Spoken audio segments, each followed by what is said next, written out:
La predestinación y la providencia de Dios por Juan Calvino, libro número 2, capítulo 8, artículo 7. Esto es calumnia 7. Todo lo que los hombres hacen cuando y mientras pecan lo hacen conforme a la voluntad de Dios, ya que con frecuencia la voluntad de Dios está reñida con su precepto. Observaciones y aseveraciones del calumniador. En cuanto a este séptimo artículo, tus oponentes te hacen esta pregunta. Si la voluntad de Dios a menudo discrepa de su precepto, ¿de qué manera se puede saber cuándo Dios quiere y cuándo no quiere lo que manda? Porque dicen, si Calvino afirma que lo que Dios manda debía siempre hacerse, sea que Dios lo quiera o no, se seguiría que Dios pudiera querer alguna cosa a fin de que su voluntad sea resistida algunas veces. Porque si Dios me manda no cometer adulterio y aún así quiere que lo cometa, aunque no debía cometerlo, se sigue que debo hacer aquello que es contrario a su voluntad. Cuando Dios manda al pueblo de Israel generalmente no cometerás adulterio, quiere decir él que ninguno de ellos debe cometer adulterio o que algunos deben cometer adulterio pero otros no. Tus adversarios, Calvino, te piden una respuesta directa en este punto. Si contestas que la voluntad de Dios es que unos cometan adulterio pero al mismo tiempo quiere que otros no lo cometan, harás que Dios sea inconsecuente consigo mismo tocante al idéntico precepto. Si a estos argumentos de tus adversarios contestas afirmando que Dios posee una voluntad doble, una abierta y manifiesta, la otra secreta, en tal caso habrán de inquirir, ¿quién entonces fue el que le hizo saber a Calvino esa voluntad secreta? Porque si Calvino y sus seguidores conocen esa voluntad secreta, luego no puede ser secreta. Y si no la conocen, ¿cómo pues tienen la osadía de hacer afirmaciones acerca de aquello que no conocen? Tus contendientes preguntan nuevamente si Dios da órdenes consonantes con su voluntad cuando manda a su pueblo a orar, hágase tu voluntad, y cuando también Cristo dice, todo aquel que hace la voluntad de Dios, ese es mi hermano y mi hermana y mi madre, en Marcos capítulo 3, versículo 35. Además hay aquel pasaje de Pablo, aquí tú tienes el sobrenombre de judío y te apoyas en la ley, y te glorías en Dios y conoces su voluntad, e instruido por la ley apruebas lo mejor. Romanos capítulo 2, versículos 17 y 18.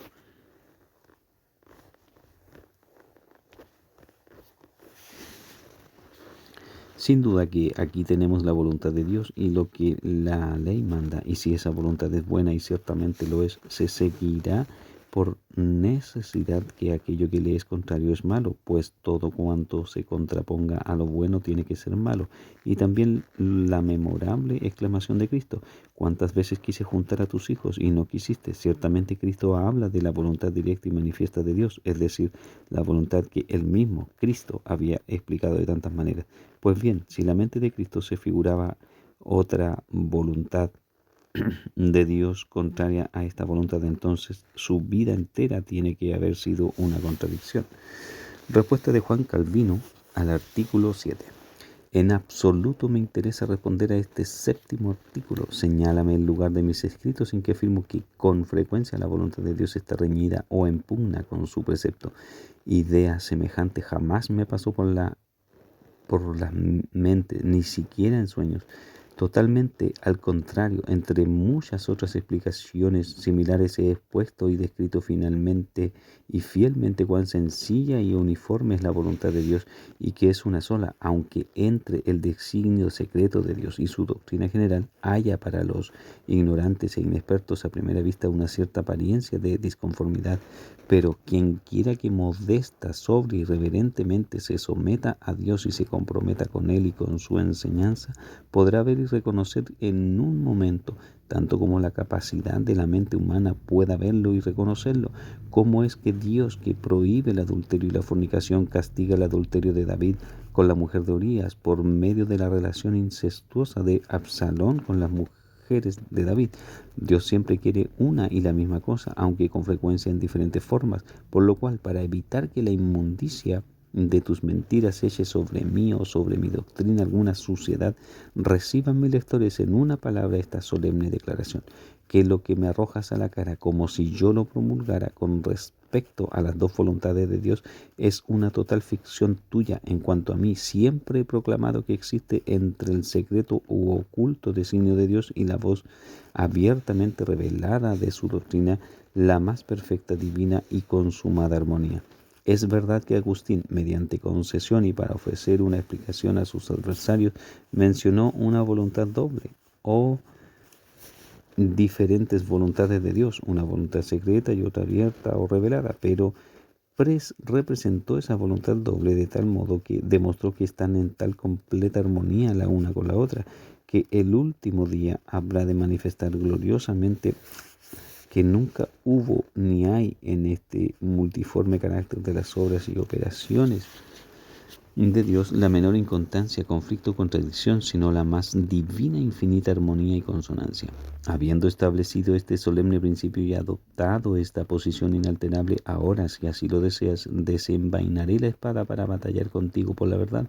Tu argumento es este: si Dios le prohíbe a un hombre hacer aquello que quiere que el hombre haga, o si manda hacer aquello que en realidad no es su voluntad, luego él manda con el propósito expreso de que se resista a su voluntad. Pues bien, ni yo ni mi doctrina tenemos nada que ver en absoluto con parte alguna de la inmundicia de esta argumentación. De ningún modo reconozco que sean mías las opiniones profanas a que hace referencia. Al contrario, la suma de mi doctrina es esta: que aquella voluntad de Dios que se nos descubre en su ley claramente demuestra que la justicia es su deleite, que aborrece la iniquidad y además que es muy cierto que no amenazaría castigar a los hacedores de mal si ese mal le agradara. Esto, sin embargo, de ningún modo le impide a Dios determinar por su designio secreto e inexplicable que se hagan aquellas cosas en cierto sentido y manera que no quiere que se hagan y que prohíbe hacer. Si presentas en este punto la objeción de que hago que Dios sea inconsecuente consigo mismo, al replicar quisiera preguntarte si te corresponde a ti prescribir leyes o límites a Dios, vedándole hacer nada que pudiera exceder tu juicio y tu capacidad de comprensión. Moisés dice llanamente que las cosas secretas pertenecen a Jehová nuestro Dios, mas las reveladas son para nosotros, para que cumplamos todas las palabras de esta ley. Deuteronomio capítulo 29, versículo 29. ¿Le negarías pues a Dios el derecho de hacer nada sin aquello cuya razón puedas tú plenamente entender y explicar? Después que la profundidad del designio de Dios, que empantana toda capacidad humana de comprensión, se dejó ver plenamente en el libro de Job, la sublime descripción cierra con esta significativa insinuación: he aquí, estas cosas son solo los bordes de sus caminos, y cuán leve es el susurro que hemos oído de él. Job capítulo 26, versículo 14. Pero por lo que a ti toca, no consentirías que Dios tuviera su propio designio, sino aquel que puedas ver patentemente, como cuando miras algo con tus ojos naturales. Serías más que ciego, sin embargo, si no puedes ver que cuando Dios por su voz te prohíbe cometer adulterio, su voluntad es que no seas adúltero. Y con todo eso, el mismo Dios grande ejecuta sus juicios rectos con aquellos mismos adulterios que condena, juicios que muy ciertamente ejecuta con su pleno conocimiento y voluntad. Considera este asunto de manera más breve y concisa. La voluntad de Dios es que no se cometa adulterio, porque es corromper y violar el santo vínculo del matrimonio y una gran transgresión de su justa ley. Pero hasta donde Dios use los adulterios tanto como otros hechos inicuos de los hombres para ejecutar su venganza sobre los pecados humanos, seguro es que ejerce el oficio y ejecuta el sagrado deber de juez, no a disgusto sino de buena gana. Por consiguiente, en cualquiera ocasiones en que los caldeos o los asirios actuaran cruelmente en sus terribles victorias y horribles matanzas por tales barbaridades atroces, de ninguna manera los alabamos. Aún más, Dios mismo declara que será Él el vengador de los afligidos y de las víctimas de trato inhumano. Pero ese propio Dios justo declara en otro lugar que estas matanzas son sacrificios que Él ha preparado para sí mismo. Isaías 29, 34, 6, Jeremías 46, 10, Ezequiel 39. ¿Y negarás tú que Dios quiere aquello que dignifica con la honorable designación de sacrificio? Despierta pues de tu sueño, deja la obcecación de tus ojos y reconoce al fin que Dios, por caminos secretos e impenetrables, gobierna y predomina sobre sus justos juicios. Tú, con todo eso, por sutil argumentación que estimas maravillosamente sesuda, inquieres si Dios, desde el momento en que prohibió el adulterio, quiso que todos fueran adúlteros o solo algunos de ellos. Recibe esto como respuesta segura y cierta. De todos exige Dios castidad porque la estima en todos. La experiencia, sin embargo, deja ver, sin que entremos en pruebas o mención de los hechos importantes, que hay en Dios razones, motivos y maneras diversas de su voluntad. Si Él quisiera que todos fueran igual y positivamente castos, así los construiría sin duda alguna, por lo cual, puesto que la castidad es don singular de Dios, la conclusión pronta y evidente es que Él quiere aquello que manda en su palabra de manera diferente de aquello que efectivamente obra y cumple por su espíritu regenerador. De ahí que tu lengua impura y profana no tiene fundamento alguno para reprochar a Dios de inconstancia. No hay en Dios ni duda ni ambigüedad en nada de lo que mande o prohíba, sino que llanamente descubre su carácter puro y santo en ambos casos. Tampoco hallarás nada en su voluntad secreta y oculta por la cual rige y prepondera sobre todas las acciones de los hijos de los hombres, que contradiga su pureza, santidad y rectitud. La prostitución es sumamente ofensiva a Dios, el autor de la castidad. Con todo, fue voluntad de ese mismo Dios santo castigar el adulterio de David por medio de la lujuria incestuosa de Absalón. Dios prohíbe que se derrame la sangre humana tan grandemente como ama su propia imagen, así la resguarda por su propia protección. Pero aún así levantó de entre naciones inicuas a los asesinos de los hijos de Eli, porque era voluntad suya que se les diera muerte. Así nos lo demuestra llana y literalmente la historia sagrada. Si tu ceguera te es piedra de tropiezo en el camino, aquellos que de veras poseen ojos ven en Dios una coherencia perfectamente santa y armoniosa.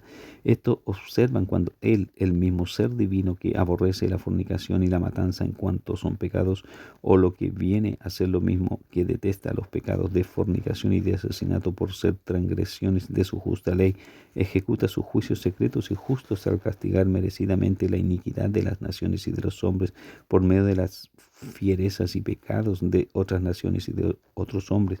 Presumes de penetrante sabiduría cuando demandas: si Dios tuviere una voluntad secreta, ¿cuándo y cómo será revelada?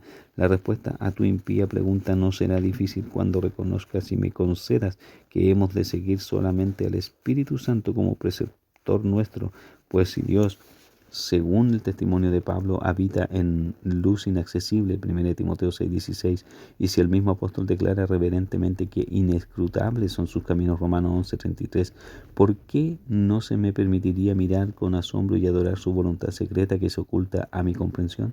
En el libro de Job se exalta la sabiduría de Dios con las más sublimes alabanzas, a fin de que los mortales sepamos y confesemos que ningún intelecto humano puede contenerla.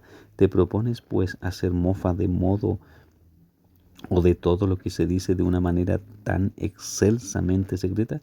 Increparás a David por necio cuando proclamó solemnemente y adoró aquellos juicios de Dios que admitió era un abismo grande. Salmo 36:6. A todos los profetas y a todos los apóstoles les oigo decir que los propósitos de Dios son incomprensibles. Lo que todos ellos declaran lo abrazo yo con fe firme y resuelta, y lo que creo lo profeso y lo enseño con libertad y sin titubeos. ¿Por qué pues esta reverencia mía por la voluntad secreta de Dios se me ha de imputar como falta y crimen? Para que no te me eches encima diciendo que traigo ejemplos y pruebas de las Escrituras enteramente fuera de propósito, entiende que el caso de Pablo y el mío son, por cierto, uno y el mismo. El apóstol habló de la elección y reprobación secretas de Dios y veneró las riquezas y profundidad de su sabiduría, lo incomprensible de sus juicios y lo inescrutable de sus caminos. Y con todo eso no cesaba de afirmar sin ambages que de quien quiere Dios tiene misericordia, y al que quiere endurecer, endurece. En una palabra, te ruego que no prolongues tu alborozo por causa de la contradicción inconciliable que imaginas haber descubierto en mis doctrinas. Las Escrituras proveen una abundancia de testimonios que atañen a la voluntad de Dios que Él esconde en su secreto. Lo que de ellos he aprendido lo afirmo sin miedo, y de ello hablo como de cosa que es segura y cierta, pero pues que mi entendimiento humano no es capaz de encumbrarse a alturas tan prodigiosas, adoro con reverencia, temor y temblor aquel misterio que es tan alto y tan profundo que los ángeles mismos no pueden penetrarlo.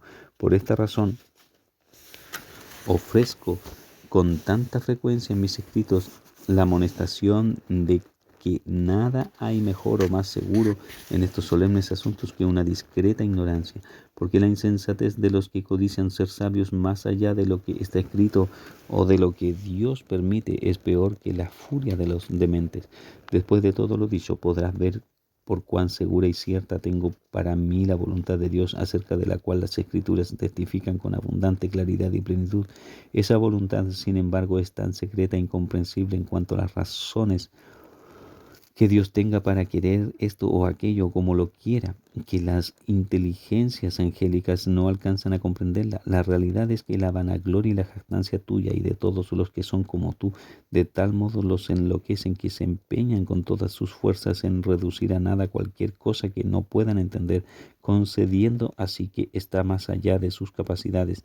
Prosigues echándome a la cara inconsecuencias, discrepancias y contradicciones, cosas que ya he aclarado cientos de veces, y tocante a tu procacidad con la que intentas abrumarme es tan insípida e insustancial que no cala en mí. Y si me acusas de que imito a Dios, tú, a causa de tu presumida y diabólica imitación de su sabiduría, verás un día para tu daño eterno, que es exaltar la tuya propia, de ese modo haciéndote igual al Altísimo.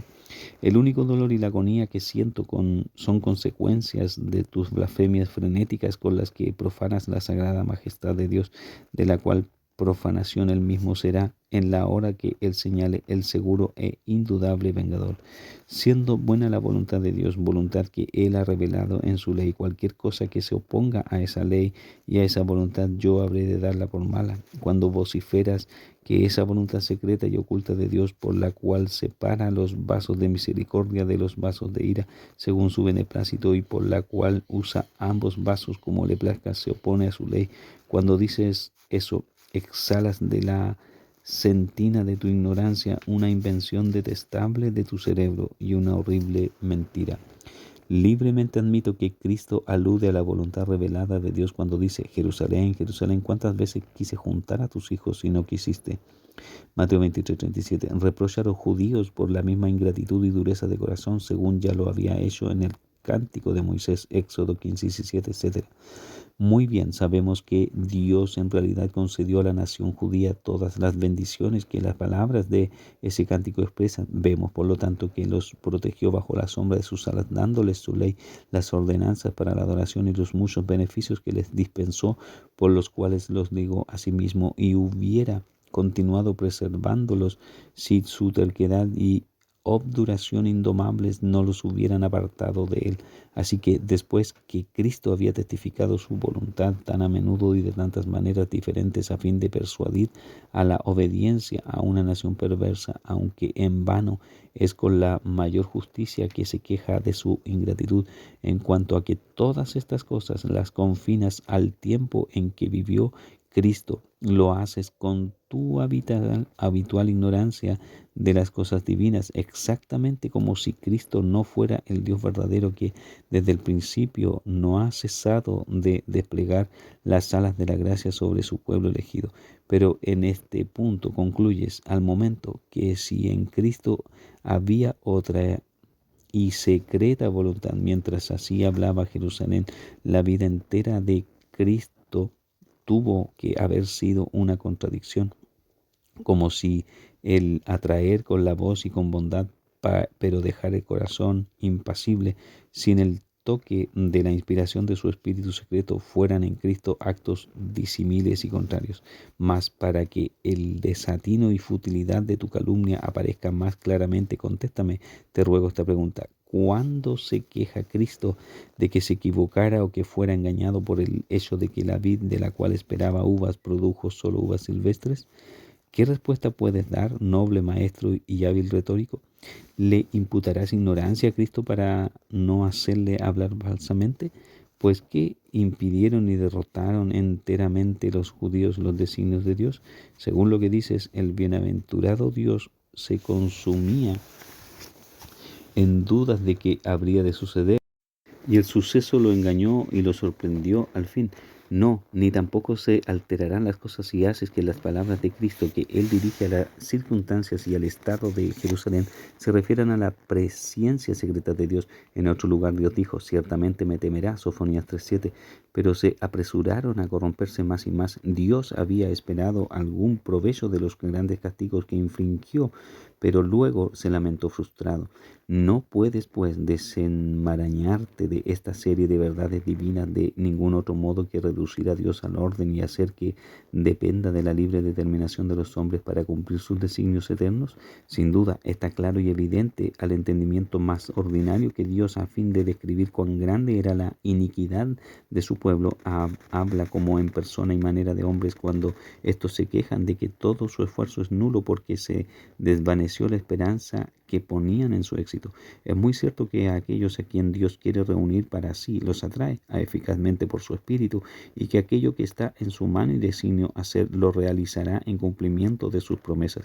Por consiguiente, cuando muchos que son llamados no le siguen, queda manifiesto que esa manera de reunir de la cual Cristo se queja por ser improductiva e ineficaz no estaba acompañada de aquella influencia eficaz de su espíritu a la cual alude con frecuencia en otros lugares. Por ejemplo, en el profeta Isaías, recobrar el remanente de su pueblo. Isaías 11:12, del oriente traeré tu generación y del occidente te recogeré. Isaías 43:5, os congregará el Dios de Israel. Isaías 52:12. El profeta acaba de decir, Jehová desnudó su santo brazo para desplegar su poder ante los ojos de todas las naciones. Isaías 52:10. De aquí que el profeta repita un poco más adelante, por un breve momento te abandoné, pero te recogeré con grandes misericordias. Isaías 54:7. Pero lo que he propuesto anteriormente acerca de los preceptos de Dios es suficiente y abundante. Así espero para tapar la boca de todas tus blasfemias. Dios nada manda fungida, ambigua o falsamente, sino que llana y solemnemente declara que quiere y que aprueba. Su intención y voluntad es que sus elegidos, a quienes efectivamente incline y sujeta su obediencia, le rindan una clase de obediencia diferente de la que le ofrecen los réprobos, a quienes también llama por la voz externa de su palabra, pero a quienes no condesciende a traer efectivamente por su espíritu. La obstinación y la depravación son naturales e iguales en todos los hombres, de modo que nadie está dispuesto a asumir el yugo de la obediencia a Dios voluntariamente y de buena gana. A algunos Dios les promete el espíritu de obediencia, a otros los deja en la depravación. A pesar de todo tu insustancial hablar, la verdad es que no a todos se les promete indistintamente un corazón de carne o un nuevo corazón, sino a los elegidos en particular, a fin de que anden en los mandamientos de Dios. ¿Con qué responderás a estas cosas, noble maestro y juez de la verdad? ¿Y qué si Dios invitare a la masa entera de la humanidad a venir a Él, y aún así, a sabiendas y de su propia voluntad, les niega su espíritu la mayor parte, trayendo solo unos pocos a la obediencia por la inspiración y obra secreta de su espíritu? ¿Se acusará al adorable Dios por esa razón de inconsistencia?